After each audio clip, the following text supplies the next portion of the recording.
We were reading about characteristics of diversity in India. Got it? We were reading about characteristics of diversity in India. Bharatvarsh में विविधता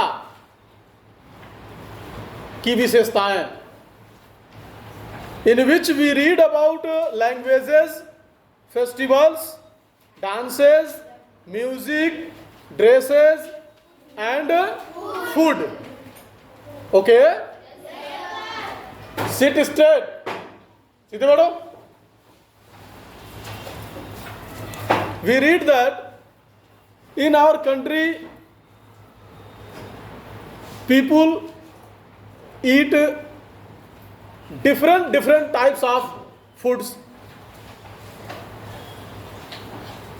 and wear different types of dresses, celebrate different types of festivals, speak different types of languages, but all the people of India are known as Indians. Got it? हमारे देश में लोग अलग अलग तरह की भाषाएं बोलते हैं, अलग अलग तरह के भोजन करते हैं, अलग अलग तरह के त्योहार मनाते हैं. कुछ त्योहार सब लोग मनाते हैं, कुछ लोगों का अपना विशेष त्योहार है ना? बड़े हम लोग अलग अलग तरह के कपड़े पहनते हैं, लेकिन सभी लोग भारतीय के रूप में जाने जाते हैं. This is known as unity in diversity. विविधता में एकता, यानी कि विविध प्रकार के अलग अलग प्रकार के होने के बावजूद जो है सब लोग एक हैं. बात समझ में आ रही है? डू यू नो दैट सारे जहां से अच्छा हिंदुस्तान हमारा is a song written by poet Mohammad Iqbal. It is a patriotic song which inspired people from all walks of life during the independence struggle against the British. कह रहे हैं एक बहुत ही मशहूर कवि हुए जिनका नाम था मोहम्मद इकबाल. क्या नाम था? उन्होंने एक कविता लिखी, एक समझिए कि सॉन्ग गाना लिखा, सारे जहां से अच्छा हिंदुस्तान हमारा. यह सॉन्ग जो है लोगों को इंस्पायर किया, प्रेरित किया अंग्रेजों के विरुद्ध आजादी की लड़ाई में, फ्रीडम स्ट्रगल अगेंस्ट ब्रिटिश. अंग्रेजों के विरुद्ध आजादी की लड़ाई में इस सॉन्ग ने, इस गीत ने लोगों को इंस्पायर किया, प्रेरित किया. फिर मिले सुर मेरा तुम्हारा तो सुर बने हमारा is an Indian song promoting national integration and unity in diversity. याद रखिए और ध्यान दीजिए. एक दूसरा गीत मिले सुर मेरा मेरा तुम्हारा तो सुर बने हमारा. मतलब ये कि इस गीत ने पूरे भारत के लोगों को एक करने का काम किया. बात समझ में आ रही है? पूरे भारत के लोगों को एक करने का काम किया. The song was telecast for the first time on Independence Day in 1898. Sorry, 1888. 1988.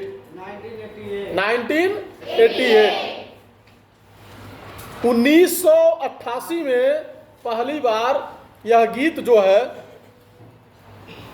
Television पर टेलीकास्ट किया गया था, यानी कि इस गीत को दिखाया गया था. बात समझ में आ रही है?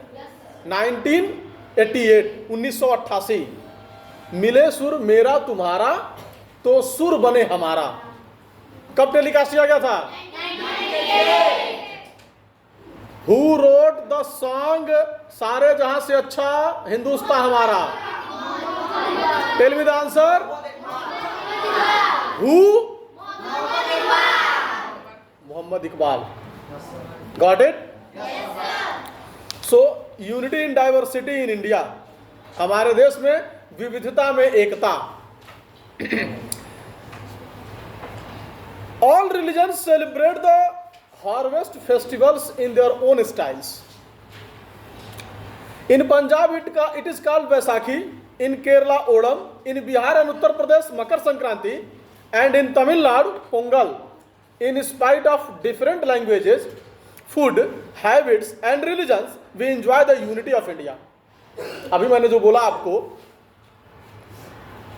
वही, ऑल रिलीजन्स यानी कि सभी धर्मों के लोग जो है अपना अपना त्योहार मनाते हैं अपने तरीके से. समझ रहे हैं? सभी धर्मों के लोग अपना अपना त्योहार मनाते हैं अपने तरीके से. पंजाब में कुछ लोग हार्वेस्ट फेस्टिवल सेलिब्रेट करते हैं जिसको बैसाखी कहते हैं. क्या कहते हैं?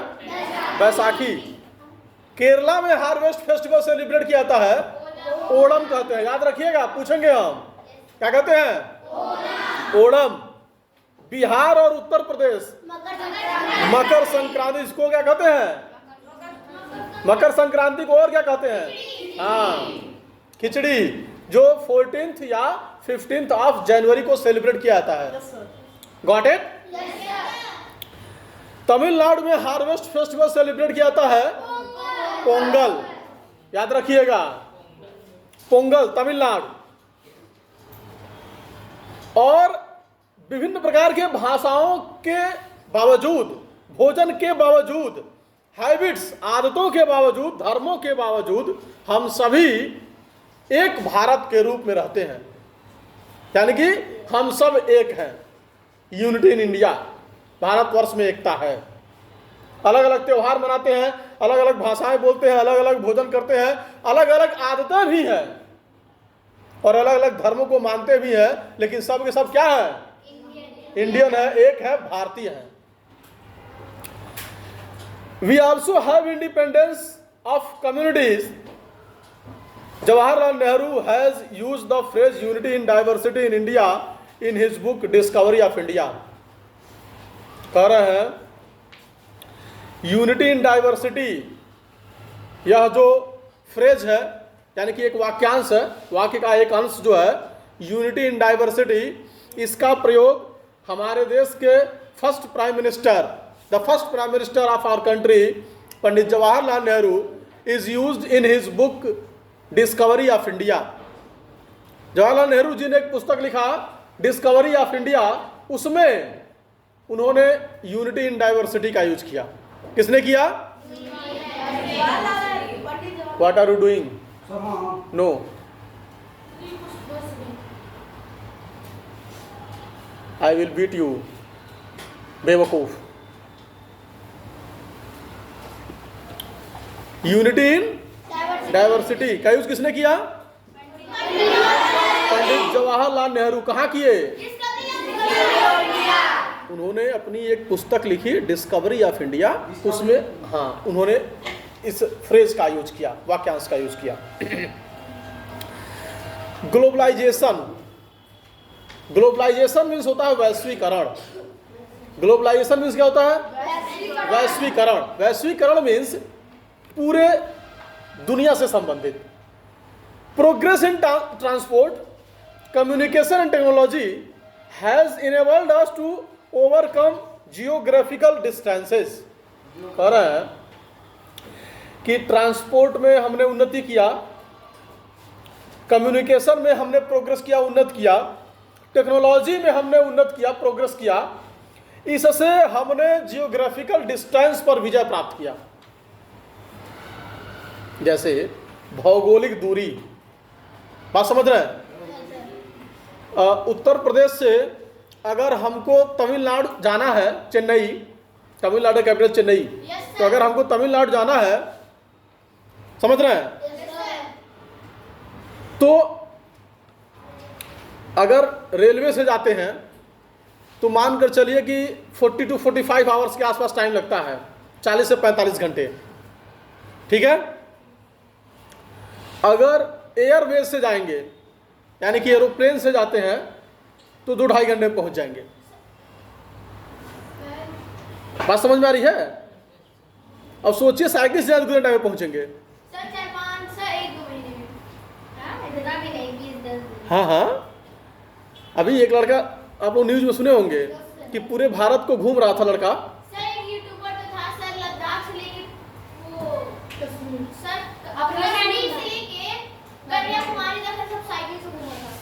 ट्रेन आई है जो जापान से, जो सिर्फ 12 घंटे में कन्याकुमारी से लद्दाख तक पहुंचा देगी। जापान ने गिफ्ट किया।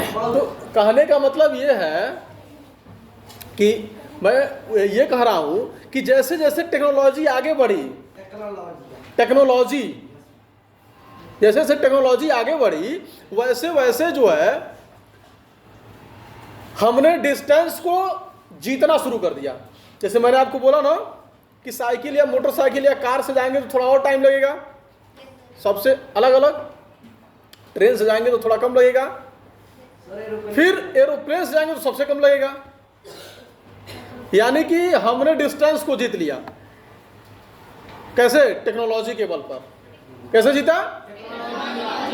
तो वही कह रहा है कि कम्युनिकेशन, ट्रांसपोर्ट और टेक्नोलॉजी में जैसे जैसे प्रोग्रेस हुआ, हमने जियोग्राफिकल डिस्टेंसेस को जीत लिया। So the economies of the world are connected through a global network. दुनिया की जो आर्थिक स्थिति है वह वैश्विक नेटवर्क पर कनेक्ट करती है, ग्लोबल नेटवर्क। बात समझ रहे हैं? दुनिया की इकोनॉमी ग्लोबल नेटवर्क पर कनेक्ट करती है, जुड़ती है। बात समझ में आ रही है? कहां देख रही है आप? Where are you looking? Book में देखिए। Globalisation has helped in spreading ideas and information and has increased international trade and commerce. कह रहे हैं कि ग्लोबलाइजेशन यानी कि वैश्वीकरण जो है विचारों को स्प्रेड करने में यानी कि फैलाने में सहयोग करती है। ग्लोबलाइजेशन ने विचारों को विस्तार देने में या विचारों को फैलाने में सहयोग किया, इंफॉर्मेशन को फैलाने में सहयोग किया, और इंटरनेशनल ट्रेड एंड कॉमर्स, व्यापार और व्यवसाय को बढ़ाने में सहयोग किया। जैसे हम दूसरे देश में जाएंगे तो वहाँ देखेंगे वहाँ की टेक्नोलॉजी कितनी डेवलप हुई है। बात समझ रहे हैं? और वास्तव में बुद्धिमान हैं तो वहाँ की टेक्नोलॉजी को सीखेंगे, या फिर वहाँ के लोगों को बोलेंगे कि चलिए हमारे यहाँ अपनी टेक्नोलॉजी लगाइए, फिर हम उनसे सीख लेंगे उस टेक्नोलॉजी को तो हम खुद यूज करने लगेंगे। तकनीक। बात समझ रहे हैं? बोलिए।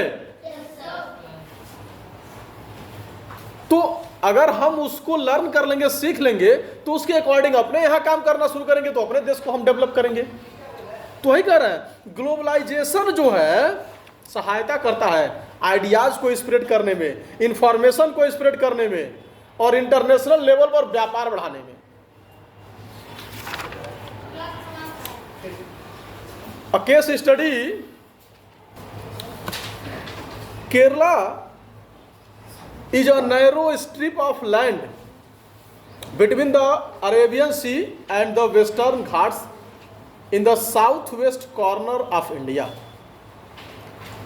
केरल जो स्टेट यानी कि राज्य है, यह एक पतला सा स्ट्रिप है भूमि का, यानी कि एक पट्टी पतली सी, जो अरब सागर और वेस्टर्न घाट, अरब सागर और वेस्टर्न घाट के बीच में साउथ वेस्ट के एरिया में पड़ता है। किधर पड़ता है? South west. बात समझ रहे हैं? अरेबियन सी एंड वेस्टर्न घाट के बीच में एक पतली पट्टी जो साउथ वेस्ट में पड़ती है, केरला यानी कि Kerala state. It is full of coconut trees and has beautiful beaches. Kerala coconut tree से भरा पड़ा है। केरल को कोकोनट लैंड ऑफ इंडिया कहते हैं। केरल को कोकोनट लैंड ऑफ इंडिया कहते हैं। नारियल की भूमि। सर उससे क्या होता है? नारियल नहीं जानते हो? सब जानते हैं, सब खाने वाला। हाँ वही नारियल, पीने वाला, खाने वाला, वही नारियल। तो केरल को जो है लैंड ऑफ कोकोनट कहते हैं। और केरल में बहुत सुंदर सुंदर यानी कि बहुत अच्छे घूमने लायक बीच हैं। Kerala has the highest rate of literacy. साथ ही साथ शिक्षा के मामले में जो है केरल नंबर 1 आता है। यस सर, बहुत यानी कि केरल का लिटरेसी रेट जो है वो हाईएस्ट है, सबसे ऊंचा, सबसे अधिक केरल में लोग शिक्षित हैं। Women in Kerala hold a high position in society, people of many religions live together in harmony. कह रहा है केरल में महिलाओं की स्थिति भी समाज में बहुत ऊंची है। केरल में जो है महिलाओं की स्थिति भी समाज में बहुत ऊंची है, और केरल में कई धर्मों के लोग रहते हैं और सभी आपसी सामंजस्य के साथ रहते हैं, हार्मोनी, आपसी सामंजस्य के साथ रहते हैं। हिल्स एंड वैलीज यानी कि पहाड़ियां और घाटियां, तो Kerala has the highest mountain which have deep valleys and are covered with forests. Cash crops like tea, coffee and cardamom are grown on the mountain slopes on large farms called plantations. कह रहे हैं केरल में, यानी कि केरल जो है ऊंचे पहाड़ों से भरा है, यानी कि केरल के जो ऊंचे पहाड़ हैं उनके बीच में गहरी गहरी घाटियां भी हैं जिसमें जंगल है। क्या है? जंगल। और साथ ही साथ पहाड़ी क्षेत्रों में जो है चाय की खेती, कॉफी की खेती और इलायची की खेती।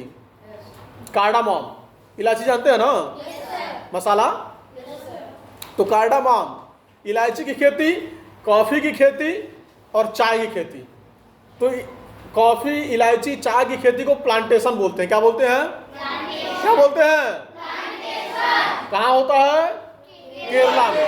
कहाँ होता है? केरला में। तो केरला के जो पहाड़ है उस पर चाय, कॉफी और कार्डामम की प्लांटेशन लगाए जाते हैं, यानी खेती होती है उसकी, पहाड़ के ढलान पर, स्लोप पर।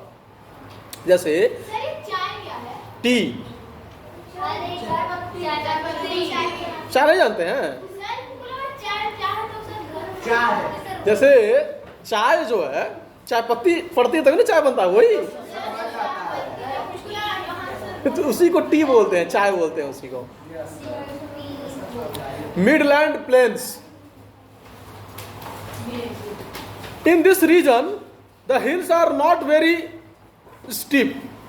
कह रहा है कि केरल वाला जो क्षेत्र है वहाँ जो है पहाड़ियाँ बहुत अधिक ढलान वाली नहीं है, यानी कि ढलान जो है ज़्यादा, ढलान जैसे ढलान मतलब कोई सामान ऊपर से गिरा है तो खट से नीचे डाला, तो बहुत अधिक ढलान वाली नहीं है। The valleys are wide and are dotted with paddy fields. The higher lands and hill slopes have plantations of rubber, fruit trees, tapioca and other cash crops like pepper. कह रहे हैं, अब देखिए जो ज़्यादा ऊंचाई पर पहाड़ है, जहाँ अधिक ढलान है, वहाँ प्लांटेशन वाला खेती हो जाता है। बात समझ रहे हैं? और जहाँ ढलान नहीं है, चौड़ी चौड़ी घाटियाँ हैं, वहाँ धान की फसल बहुत अच्छी लगती है। पैडी फील्ड्स, धान की फसल बहुत अच्छी लगती है।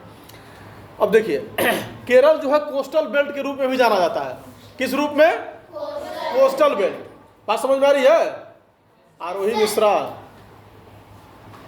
अभी एक थप्पड़ मारेंगे तो दिमाग सही आ जाएगा। क्या नाम है तुम्हारा? आरोही के साइड में? आस्था। दोनों लोगों को थप्पड़ पड़ेगा अभी। बी केयरफुल, सावधान रहिए। This belt is comparatively plain, large rice और paddy fields and groves of coconut trees are found. वही कह रहा है कि जो ज़्यादा ढलान वाला बेल्ट नहीं है, क्षेत्र नहीं है, यदि चौड़ी घाटियों वाला क्षेत्र जो है वो समतल है, और जहाँ समतल है तो उसमें जो है चावल की खेती यानी कि धान की खेती और कोकोनट ट्रीज का प्लांटेशन, पूरा नारियल के पेड़ लगे हुए हैं। फिर backwaters, the backwaters are a peculiar feature of the state. Kerala की समझिए कि स्पेशल या यूनिक या पिकुलियर विशेषता है बैक वाटर्स वहां के। समझिए कि झील जैसा वाटर बॉडी, बैक वाटर का मतलब बधा हुआ पानी, यानी कि झील जैसा वाटर बॉडी, वो स्पेशलिटी है केरल की।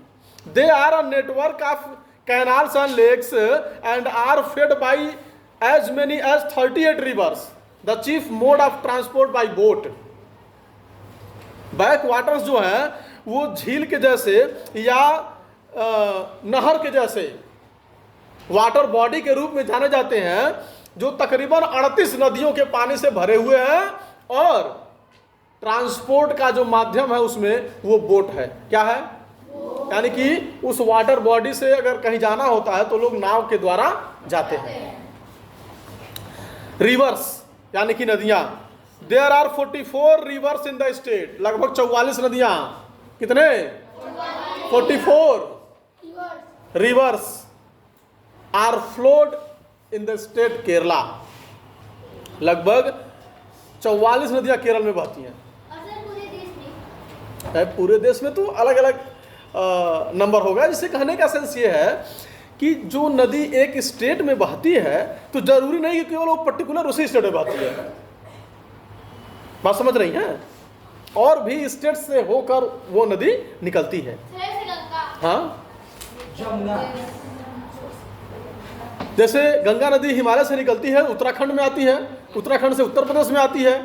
आ रही बात समझ में? बिहार, अब बिहार से ही होते हुए अभी उतना ही नहीं, वो सीधे जाके जो है बे ऑफ बंगाल में गिरती है, बंगाल की खाड़ी में। तो जो रास्ते में पड़ते हैं सबसे होते हुए जाती है। जरूरी नहीं कि एक रिवर जो है एक पर्टिकुलर स्टेट में ही बहती है, फ्लो करती है। तो वही कह रहे हैं कि लगभग 44 नदियों का पानी जो है केरला में पहुंचता है। यानी कि 44 नदियां केरला में हैं, which begin from Western Ghats. जो नदियां वेस्टर्न घाट से स्टार्ट होती हैं, they are now being harnessed for power generation and irrigation. और उन नदियों का प्रयोग जो है पावर जनरेशन यानी कि बिजली बनाने के लिए और सिंचाई करने के लिए की जाती है। ठीक है? Power generation and irrigation. Irrigation यानी कि सिंचाई, और पावर जनरेशन यानी कि बिजली बनाने के लिए। बात समझ रहे हैं? जैसे ऊंचे ऊंचे बांध बनाए जाते हैं, डैम। तो डैम के ऊपर से जब पानी गिरती है स्पीड में, तो उसके स्पीड का यूज करते हुए हाइड्रो इलेक्ट्रिसिटी प्रोड्यूस की जाती है। मशीन लगाया जाता है वहां। आ रही बात समझ में? तो उसके लिए उस पानी का यूज किया जाता है। कह रहे हैं कि the backwaters and the inland waterways have helped in the growth of the coir industry, which is the oldest traditional cottage industry in the state. Kerala में एक क्वायर इंडस्ट्री होता है, नारियल जटा इंडस्ट्री उद्योग। नारियल जटा उद्योग। नारियल देखे ना? Yes sir. तो नारियल देखे होंगे, तो नारियल के ऊपर एक परत होता है, हार्ड के ऊपर बाल जैसा परत होता है, उसको जटा बोलते हैं। समझ रहे हैं? Yes sir. उसका इंडस्ट्री लोग चलाते हैं। बात समझ रहे हैं? उसकी जो है इंडस्ट्री चलाते हैं, और वो इंडस्ट्री पारंपरिक रूप से बहुत पहले से लोग यूज करते चले आ रहे हैं, चलाते चले आ रहे हैं। बता रहे हैं, coir is made out of coconut husk and is transported through waterways. Fishing is a flourishing industry in several parts of the state. Kerala is famous for rosewood and sandalwood carvings, brass and bell metal lamps and gold jewellery. कह रहे हैं कि क्वायर, वही जो नारियल का ऊपर वाला हिस्सा होता है, उसी की सहायता से क्वायर इंडस्ट्री को यूज किया जाता है, और फिर सामान बनाकर वाटरवेज के द्वारा यानी कि पानी के द्वारा नाव से एक प्लेस से दूसरे प्लेस पर भेजा जाता है। साथ ही साथ केरला में मछली पालन, फिशिंग, मछली पकड़ना, मछली पकड़ने का काम भी बहुत अच्छे लेवल पर होता है। और केरल फेमस है चंदन की लकड़ी और शीशम की लकड़ी के लिए। यानी कि शीशम की लकड़ी से बने सामान और चंदन की लकड़ी से बने हुए सामानों के लिए केरला फेमस है। फिर ब्रास और bell metal lamps and gold jewellery, यानी कि ब्रास एक मेटल है और गोल्ड ज्वेलरी के लिए भी केरल फेमस है। Brass metal gold jewellery, yes. ज़्यादा मतलब ये कि और जगह से, अपने यहाँ और जगह से ज़्यादा यूज वहाँ होता है और ज़्यादा मतलब प्रोड्यूस करते हैं लोग। चुराने का क्या सोना? चुराने का क्या मतलब है? अरे गधे, जैसे वो तो मैं समझ रहा हूँ, लेकिन चुराने का क्या मतलब है? वो चोरी तो कहीं भी हो सकती है। हाँ, जैसे ये जो बाल खरीदने वाले लोग, Onam is the main festival of the state. Kerala राज्य का प्रमुख जो त्योहार है ओणम नाम है उसका। क्या नाम है? The snake boat races during the festival are a popular tourist attraction. तो ओणम फेस्टिवल में स्नेक बोट रेस होता है, यानी कि सांप के आकार के नाव बनाए गए रहते हैं और उन नावों से रेस करने का काम किया जाता है। क्या होता है? लोग, केरल का प्रमुख त्योहार ओणम है, जिसमें स्नेक बोट रेस होता है, यानी कि उस फेस्टिवल का main attraction snake boat race है। यानी कि नाव सांप के आकार का बनाया जाता है और बहुत ही अच्छे तरीके से उसको डेकोरेट किया जाता है, फिर रेस लगाते हैं। कितने लोग बैठते हैं? रेस होता है ना, रेस, तो जितने लोग बैठ जाए, कोई क्वांटिटी फिक्स नहीं है उसमें, और जो जीतता है उसको लोग प्राइज देते हैं रेस में। सर कितना पैसा? प्राइज का कोई पैसा फिक्स होता है? जो मिल गया वो सब द बेस्ट है। और कोलकाता में, सुनिए, सॉरी, केरला में सबरीमाला अयप्पा और भगवती टेम्पल, दो मंदिर हैं जो तीर्थयात्रा का केंद्र हैं, जहां लोग दर्शन करने के लिए जाते हैं। Sabarimala Ayyappa temple and Bhagwati temple, याद रखिएगा। अभी बात कर रहे हैं, जब मैं क्वेश्चन पूछूंगा नहीं आंसर आएगा तो बहुत मार मारेंगे। सबरीमाला अयप्पा टेम्पल, क्या? हाँ, एंड भगवती टेम्पल, ये दोनों मंदिर तीर्थ यात्रा के केंद्र हैं, जहां लोग घूमने के लिए, दर्शन करने के लिए जाते हैं। और विभिन्न प्रकार का जो केरल का जीवन है, जो धार्मिक रूप से भी और धर्मनिरपेक्ष रूप से भी, यानी कि धार्मिक त्यौहार, धर्मनिरपेक्ष त्यौहार, दोनों रूपों से केरल की संस्कृति को प्रदर्शित करता है और केरल की समृद्ध संस्कृति को प्रदर्शित करता है। यानी कि वहाँ की, ये समझिए कि समृद्ध संस्कृति को दिखाता है। आ रही बात समझ में? बोलिए। दैट्स